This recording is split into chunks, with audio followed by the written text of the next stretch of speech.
and welcome to this week's QPR Preview Show, or as I should probably call it, your weekly dose of misery. And that is because QPR continue to stagger us, one win in 20 games now. We have a double header this week with a match at home to Watford, followed by what looks like a crucial away trip to Blackpool. Before we look ahead to those matches, let's consider the latest debacle, which was last weekend's 3-1 defeat against Rotherham. 5 defeats in a row now for QPR, and somehow, Dave, we seem to be getting worse. Yeah, it wasn't great, was it? Yeah, I was trying to think this week to try and come up with some positives about performance because I'm always moaning. But all I could come up with was we created a few more chances, which we didn't score any of them apart from the penalty. And Taylor Richards looked all right when he come on with the ball. But the list of things that were bad was a lot bigger, to be honest. I mean, Taylor Richards without the ball was like a child playing football. He didn't seem aware of anything going on around him. We're just so poor at the back, aren't we? I mean, that first goal, it's our own free kick again, and one long ball, they're in on us. I mean, I don't know what Dickie was doing. He threw himself on the floor about 4 times in the first half. Hugo he made Hugo look like Haaland, didn't he? It was unbelievable. And then the second goal is a ridiculous penalty they've given away. And the third one, Dickie again just can't clear the ball. It's just so poor at the back, so easy to score against. So I come up with 2 tiny positives, but they didn't last very long. Yeah, the first goal in particular, it was just such basic football, wasn't it? Ball in the channel, cut back goal, and like you pointed out, Dickie on every goal is culpable.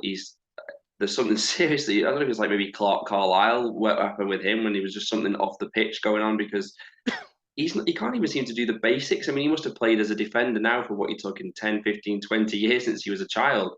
How can he be forgetting simple basic things of positioning and awareness? Such a strange situation. I saw some comments that people did think we were better, but I didn't really see it that way. And I mean, our goal was only a penalty. Rotherham could have scored more. If it had ended 5-1, I don't think we could have really complained too much because Dieng was making quite a few saves in either half. They had other openings. We looked wide open. It's pretty frightening because it was only Rotherham, not Barcelona, we were playing. Perhaps we should have been working on our defending rather than doing the hacker. What did you make of that video? Yeah, I don't think it was the wisest thing to release that, was it? I mean, I get why Ainsworth's done it. It's to kind of forge a bit of team spirit, and I don't mind that sort of thing, but maybe keep that behind closed doors until you've won a few games. You just make yourself look a bit daft, don't you? I mean, I was wondering if the bloke who did it could play centre-half weekend. He looked like he could do a job for us. Yeah, certainly defend corners better with his headpiece, wouldn't he? Yeah, I agree. They should have just put it out after we'd won games or just waited until the summer. And if we go down, they could say, well, look, we tried everything. We even did the hacker look. Like, it was a misstep to release it when we're on such a bad run. And just another thing for people to beat the club with. Despite the hacker, it was a defeat. And obviously, our demise is just incredible. 9 points from 57 down to 20th. Relegation battle literally is what it is. We've kind of thought each week, are we going to get sucked in? There's no denying it now that we're part of it. In terms of that relegation fight, Huddersfield and Wigan have caught up their games in hand in midweek and somewhat wasted them. And it means that with 11 games left for everyone, we've got a 7-point cushion over all the bottom 3 teams. When you look at their average points over the first 35 games, you'd probably think they're maybe going to get about 10 points. So even if you allow for an upturn in their form, maybe they get 15 points, we'd still only need 5 or 6 points from where we are now. Do you sense our survival primarily comes down to how those teams are going to do? Yeah, probably. I mean, we don't like winning the game, so we could do with them not winning many either. I mean, really, I mean, we've been saying it for quite a few weeks. You need 2-3 wins is probably all you need. It's not like a miracle where you need to win your last 3 games to stay up. It's a doable thing, but we don't really like doing it. And the worry for me is we've still got to play a few of these below us. We've got Blackpool next week, so we're going to come on to. We've got Wigan to come as well, Birmingham as well. If we don't, these are games we're going to have to win. We lose these, we're going to get right dragged into it. Yeah, I think those matches are critical, aren't they? We'll probably come on to it like you just said, but they're almost like just don't lose them. You don't even need to particularly win them. Just don't give the 3 points to the other teams. You have to think, I think it's unlikely we're going to go 30 games without a win, which would take us to the end of the season, maybe 31, I think it would be. That would be like, what, some kind of national record if that happens. you just have to think law of averages, a win or two or some draws are going to come along at some point.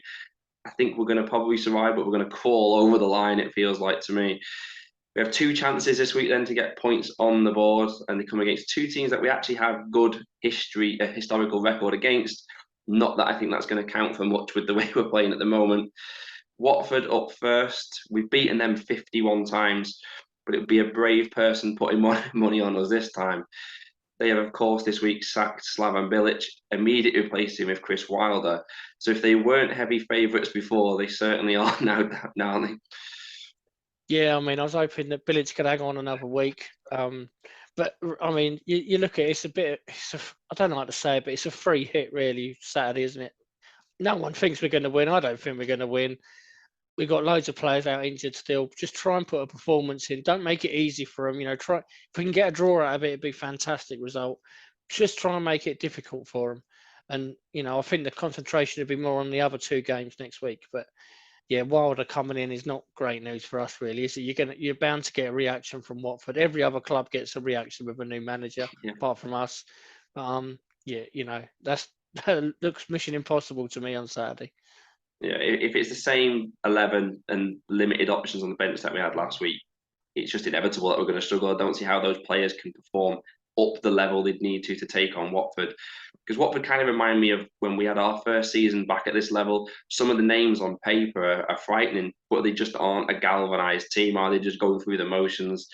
But having said that, when you think what Hugill did to us last weekend, you have to be concerned when you think likes of Pedro and Sarr and Sierra, etc. What could they do this weekend against our defence? Yeah, they've done better thinking about it. Our defence it's a bit of a shambles at the minute. Watford are a funny one. I didn't think they were that good when they went up like 2 years ago, and they seem the same this time. They've got so many good players, but not really putting it together. You still wouldn't bet against them making the playoffs and maybe even going up this year. But you look at Sarr against our defence. I mean, it's terrifying, really. And if he's in the mood, we're in a bit of trouble. I say they just need to compete, make it hard for him at the weekend. Don't give them an easy game. They can't roll over like they have again. We've been letting in 3 goals against some pretty poor sides recently, so they can't defend like that against this lot. No, I think conceding 3 might actually be a decent result against these, the way we've been going. And Watford haven't even been playing that badly. Obviously they've changed the manager, but they've just kind of been drawing too many more than anything. The only teams they've lost to in the last 2 months were Sheffield United and Middlesbrough, who beat most teams. Let's move on to QPR. We must have to do it. We've mentioned it, but surely he has to maybe try and change the defence, doesn't he? I mean, Dickey and Dunn, the partnership just isn't working at the moment. Dickey doesn't work, I don't ever think, in a back 4. Only Wigan and Reading have conceded more than us now in the whole league. I know he's got limited options, but does he maybe have to play Gubbins, bring Field back in a part of a 3? I just think if we carry on with that same defence that we put last week, Watford are going to have a field day. He's got to try something. Yeah, it's a hard one, isn't it? Because you think if he drops Dickey now, that's kind of him done. You can't really see him coming back in.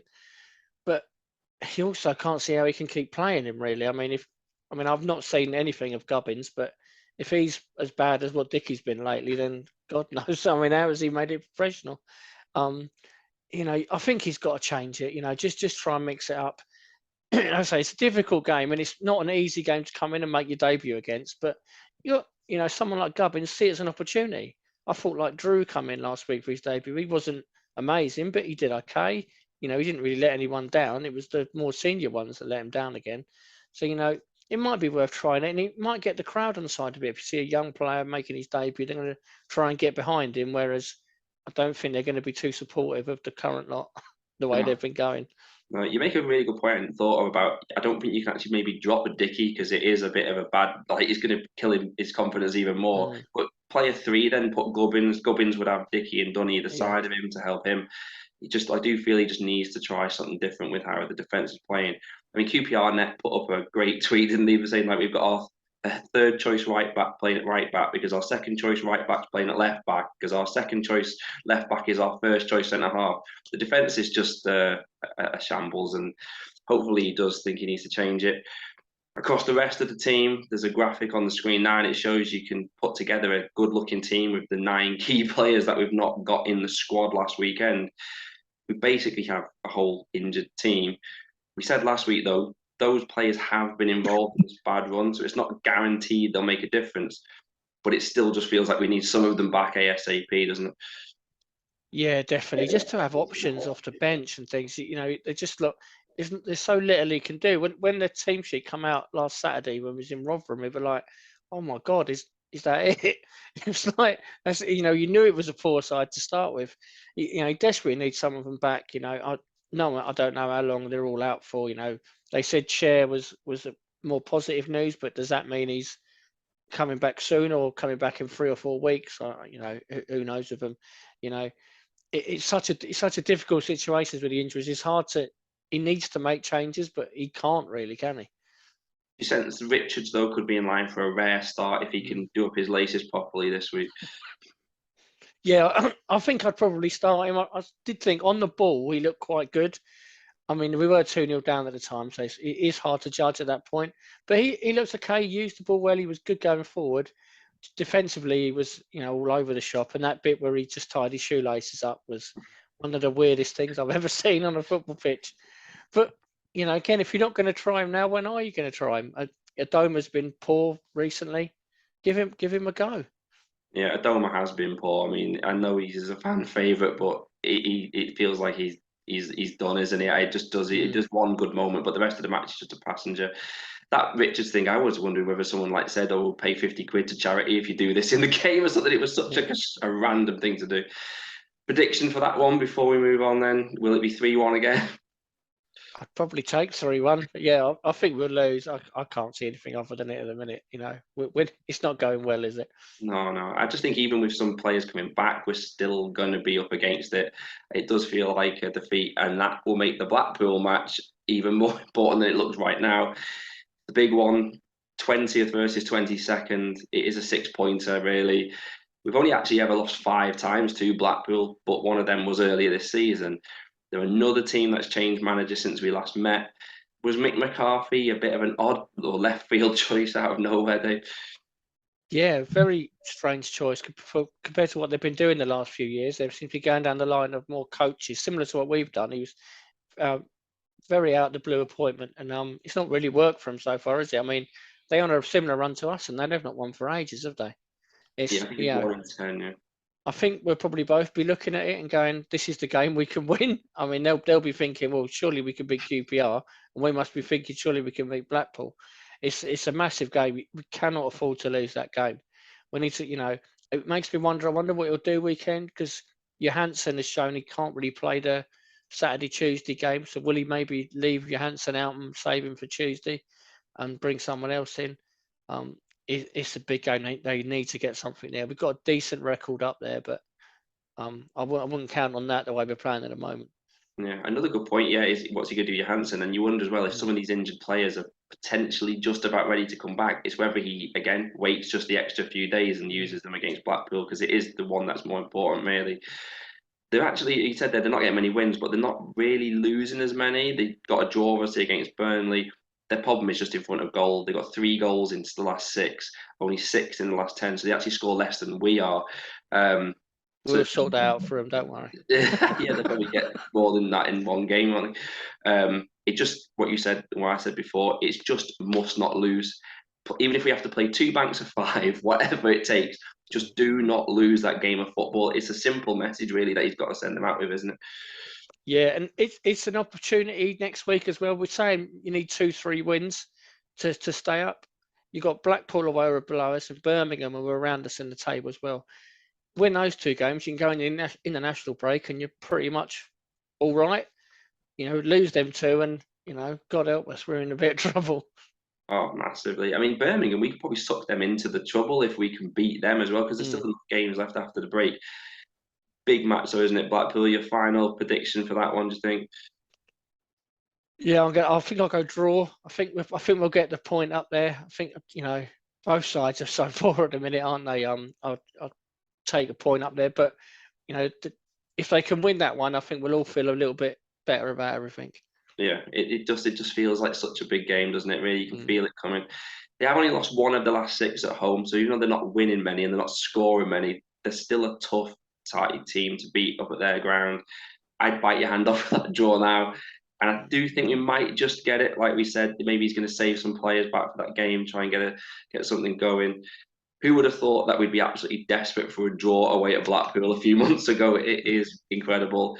That's QPR, though, isn't it? And that's it for this week. We'll be back next week to preview that match against Birmingham, the last one before the international break. Thank you, as always, for watching, and come on, you R's. We know who we are. You know who we are. We are QPR.